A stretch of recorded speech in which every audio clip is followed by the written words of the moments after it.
नागपुर के कुख्यात आरोपी समझे जाने वाले रंजीत सफेलकर को अभी भी पुलिस हिरासत में रखा गया है। कई दिनों से उसका नाम चर्चा का विषय बना हुआ था।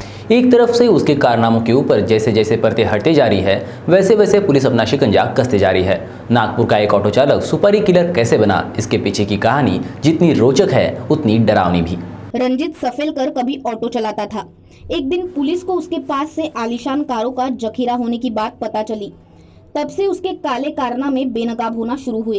एक बड़े राजनेता का हाथ सर पर होने के चलते ही वो नागपुर का सबसे बड़ा सुपारी किलर बनने की बात भी कही जाती है।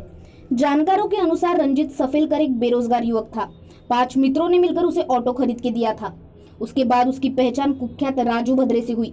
उसने ऑटो चालकों की मदद से गैंग बनाई और गुनहगारी वारदातों को अंजाम देना शुरू किया। कुछ ही दिनों में वो गैंगस्टर बन के सामने आया। राजू भद्रे की मदद से ही कामठी में उसने अवैध दारू बिक्री, जुगार, मटका और ड्रग्स बिक्री में हाथ आजमाया।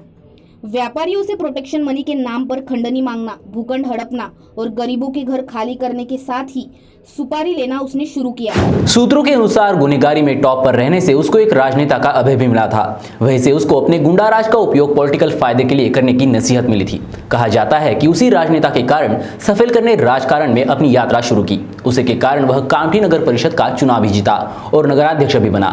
लेकिन उसके बाद उसने अभय देने वाले राजनेता को भी चैलेंज करना शुरू कर दिया था। सफेलकर सुपारी लेने के साथ ही ब्लैकमेलर भी होने की बात सामने आई है।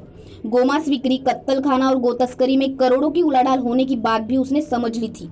व्यापारियों से हफ्ता लेना, वसूली करने के लिए श्रीराम सेना की स्थापना करने की बात भी कही जाती है।